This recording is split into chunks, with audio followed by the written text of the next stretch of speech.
This NBC Sports special is brought to you by Ford and your Ford dealer. Have you driven a Ford lately? And by U.S. Navy. You and the Navy, full speed ahead. Welcome back to the Pontiac Silverdome here in Pontiac, Michigan. I'm Ahmad Rashad along with Jerry Devine and Bret Kepner.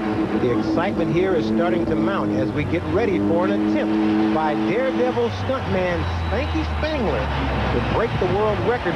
He will be trying to jump in a Honda Odyssey over 14 cars. Now, earlier today, Bret Kepner had a chance to talk to Spanky about his attempt. I jumped the Honda Odyssey last week, and we jumped 12 cars. I didn't want to jump 13 because that's unlucky, so I figured I'd come here and jump 14. And what they might do is put 10 cars out there, but I'm going to jump the distance of 14 cars. It's unbelievable, especially considering the fact that you'll be doing it with a leg that's already been broken in 2 places from stunts in the last month. Yeah, we had a little problem with our seat belts last week, and they gave loose and fell to the dash when I did a car drop, and I broke my leg. But we have that corrected for sure, and we're wearing 2 seat belts tonight for the car drop, and we're going to break another record doing that also. Spanky Spangler here today will attempt 2 world records. This will be the first. And the thing that concerns me is this short runway. Well, that's right. The approach to the actual jump is only 300 feet. He has to back way up into the tunnel of the Silverdome. And I believe we've got another drive by. And he has to hit about 55 miles an hour in that 300 feet. This is a stock 1985 Honda 350cc Odyssey. The machine itself only weighs 450 pounds. They've added wire mesh in front of the vehicle to protect the driver from debris, and they've also had to balance the vehicle. Now, as Spanky Spangler makes his practice runs at the ramp, we do have a medical staff at the ready just in case.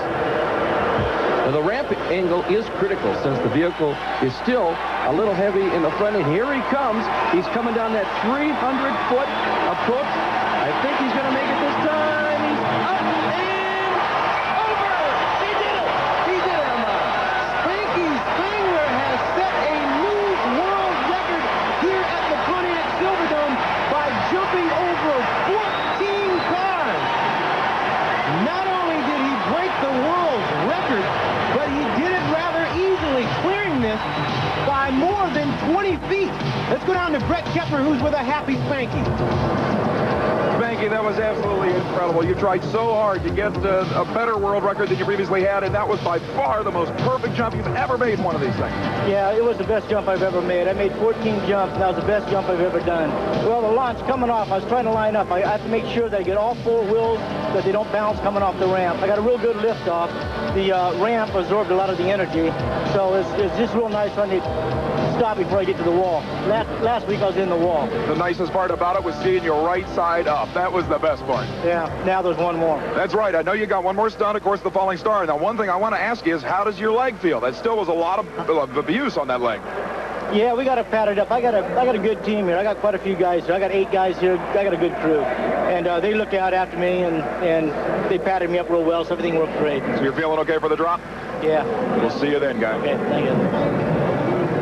You heard it there. Spanky Spangler is not through yet. He will attempt another world record in the car drop coming up later. But first, the Demolition Derby. Now, the last 4 cars running in this heat advance to the final. For more on that, let's go down to Bret Kepner. You know, you'd think by looking at one of these U.S.HRA Association National Championship Demo Derbies that there's a rule somewhere that says you have to run an AMC product. Believe it or not, that's the vehicle of choice for most of the U.S.HRA Association National Event Tours. They say that these early model Ramblers, especially the Gremlins and Spirits, stay together longer, and indeed the Spirits really don't even rust in the fatigue areas. So when you see these Ramblers out here, there's a reason they keep on rambling. Back to you, Ahmad. Well, here is a list of the competitors in this final heat. And the strange thing about this whole thing is that there is some strategy, aren't there? Well, there certainly is. This is kind of like automotive chess. What you want to do is protect the front end of the car, which has the radiator in it. That's why you're going to see most of these cars backing up. And, of course, what they want to do is crush any part of the car and knock the car out of the competition. The 4 remaining cars left running will go into the final. Right there in car number 28 is a lady driver, Connie Limmer. She's 35 years old from Detroit, Michigan, has 2 kids, and she said her boyfriend got her involved in the sport, and she does it to really release her frustrations. Well, there's a lot of drivers whose frustrations are going to be released this afternoon. You notice the checkered flags on these vehicles. That shows that the car is still in competition. Once the car is out, won't run anymore, the driver will break that off. That puts him out of competition. Car number 309 is Ray Rashad. He's from Pontiac, Michigan. Strangely enough, his occupation is the mechanic. Now, it seems to me the key was just stay off on the side and don't run into anybody. You can't do that. There's about 12 officials around the track. Of course, they're all equipped with fire extinguishers in case there would be a fire. But they also have stopwatches. There is a 1-minute time period between the time that you stop and you hit the next car. If you go over that, you're disqualified. So you have to keep in competition at all times. Is this a dangerous sport? Is there a chance of injury here? Well, it is an automotive sport. It is a racing sport, but you can see that they're all wearing crash helmets, seat belts. They've taken all the glass out of the vehicles, and they've even moved the fuel tanks into the center of the car with this much smaller gas tank. So I guess the key is just to have a good chiropractor and you're ready.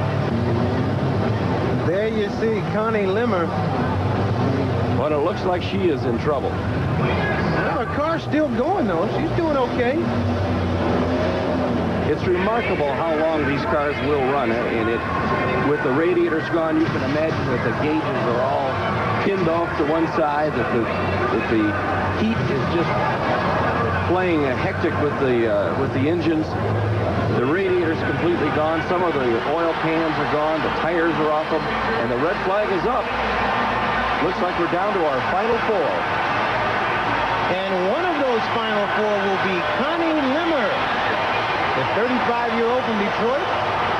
She said her boyfriend got her started in this Demolition Derby, and she is really excited.